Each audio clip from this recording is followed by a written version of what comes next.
नमस्कार. E study education या YouTube चॅनलवर आपलं पुनश्च एकदा स्वागत आहे. तर बघा, प्रश्न क्रमांक 67 इंग्रजी. यच हे अक्षर लहान लिपीत कसे लिहाल? तर याचं बरोबर उत्तर आहे पर्याय क्रमांक 2.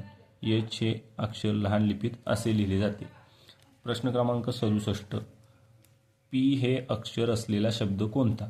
तर बघा, पर्याय क्रमांक 1 FARMER, यामध्ये पी नाही आहे. पर्याय 2 यामध्ये पण पी नाही आहे. आणि पर्याय क्रमांक 3 PARROT, यात पी आहे, म्हणून याचं बरोबर उत्तर आहे पर्याय क्रमांक 3. प्रश्न क्रमांक 68. रुमालाचा आकार कसा असतो? तर बघा, रुमालाचा आकार असतो चौरस आकृती.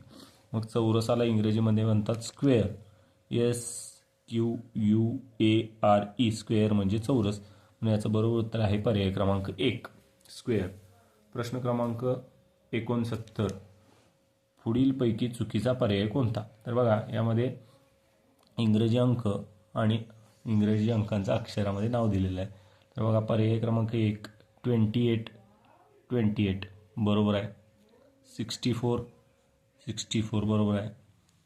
51 बरोबर आहे. आणि इथं पर्याय क्रमांक 4 मध्ये 7 दिलेला आहे आणि अक्षरी दिलेलं आहे 5, म्हणून चुकीचा पर्याय आहे पर्याय क्रमांक 4, म्हणून याचं बरोबर उत्तर आहे पर्याय क्रमांक 4.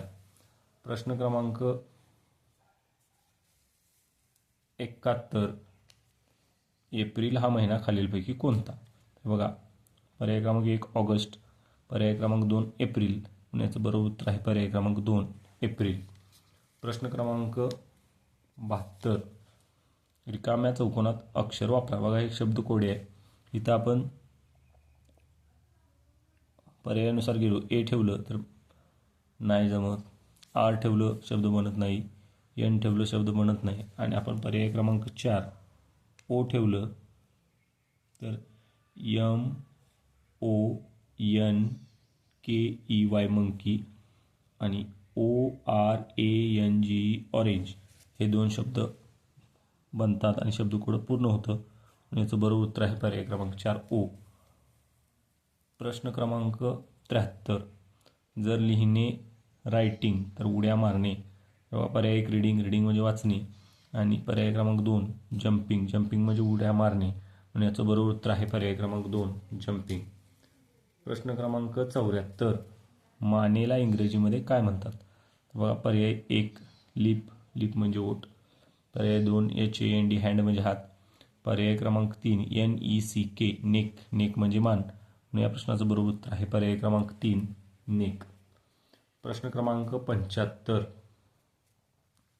रात्री झोपताना तुम्ही आईबाबांना काय म्हणाल?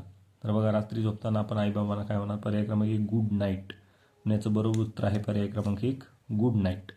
अशा पद्धतीने आपण इंग्रजीचे प्रश्न पाहिले आहेत.